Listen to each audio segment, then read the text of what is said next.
आज देश के प्रधानमंत्री नरेंद्र मोदी जी ने देश के करोड़ों करोड़ किसानों के लिए प्रधानमंत्री किसान सम्मान निधि की शुरुआत की है और आज उसका एक ज़िले का हमारे फतेहाबाद ज़िले के कार्यक्रम का आयोजन यहाँ पर किया गया था। तो आज हमारे हरियाणा प्रदेश के किसानों को भी इस योजना का लाभ मिलना शुरू हुआ है और आज जब देश के प्रधानमंत्री जी ने देश के गोरखपुर से इस योजना की शुरुआत की, जब उन्होंने वहाँ से बटन दबा करके ये किसानों के प्रति समर्पित की, तो यहाँ बैठे हुए कुछ किसानों को भी इस योजना का लाभ मिला और उनके मोबाइल पर वहाँ से SMS आया केंद्र सरकार की तरफ से कि उनके खाते में 2000 रुपये की पहली किस्त जमा हो चुकी है। तो आज एक बहुत बड़ी योजना की शुरुआत हरियाणा प्रदेश और देश के किसान के लिए हुई है। मैं समझता हूँ इस योजना की शुरुआत के कारण से देश का जो हमारा किसान,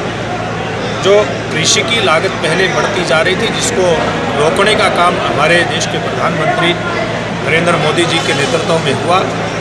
वो पूर्व की भांति कर्ज के जाल में ना फंसे, कर्ज के जाल से उसकी मुक्ति हो, इस बात का एक जो बहुत बड़ा प्रयास उन्होंने शुरू किया है। आने वाले समय में ये रंग लेकर के आएगा और आज के इस कार्यक्रम से पूर्व हमने यहाँ पर हमारे किसान भाइयों के साथ बैठ कर के देश के प्रधानमंत्री हर महीने के आखिरी इतवार को जो मन की बात करते हैं, उसको भी यहाँ पर बैठ कर के हमने साझे रूप से सुनने का आज यहाँ पर काम किया। तो मैं समझता हूँ आज एक बहुत अच्छा और कार्यक्रम यहाँ पर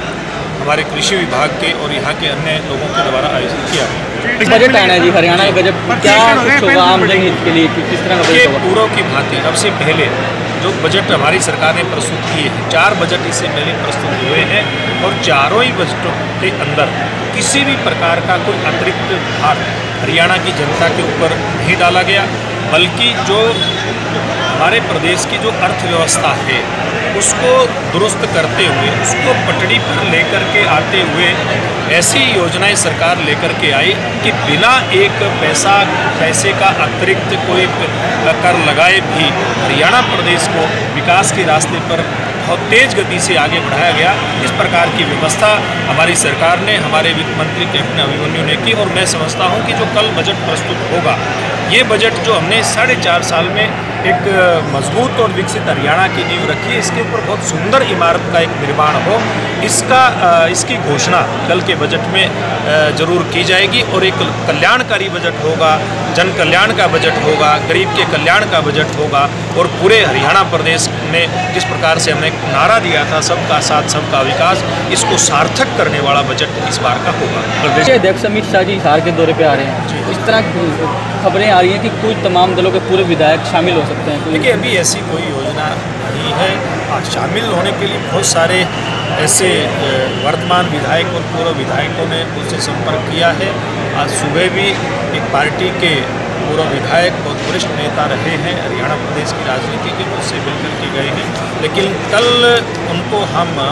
अमित शाह जी के मंच पर पार्टी में शामिल करवाएं, ऐसी अभी कोई योजना नहीं। कैंडिडेट्स के नाम शॉर्टलिस्ट कर ली गए लोकसभा इलेक्शंस के लिए? देखिए अभी इसके लिए हमारी चुनाव समिति की बैठक होनी है, उससे पहले की जो तैयारियां हैं वो हमने पूरी कर रखी है। पैनल देखिए वो सारी हर लोकसभा क्षेत्र से जो हमारे पास संभावित नाम हैं, उन नामों के ऊपर अभी आपस में हमारी चर्चा हुई है, लेकिन चुनाव समिति की बैठक में अभी इसकी कोई चर्चा नहीं हुई है, क्योंकि अभी इसके संबंध में चुनाव समिति की बैठक बहुत जल्दी हम लोग करने वाले हैं। आपके भी लोकसभा चुनाव लड़ने की चर्चाएं चल रही हैं? देखिए मैं पार्टी का कार्यकर्ता हूँ और जहाँ भी पार्टी ने मेरा प्रयोग करना चाहा है, अभी तक पार्टी के हिसाब से हम काम करने वाले कार्यकर्ता हैं, उसी हिसाब से मैं काम करता आया हूँ। मेरी खुद की किसी भी प्रकार किसी भी लोकसभा क्षेत्र से चुनाव लड़ने की कोई इच्छा नहीं है। मैं टोहाना से लोगों ने चुन करके विधानसभा में भेजा था, वहाँ की जनता की मैं ठीक प्रकार से सेवा कर पाऊँ, इसी संकल्प को लेकर के मैं आगे बढ़ रहा हूँ। Thank you sir.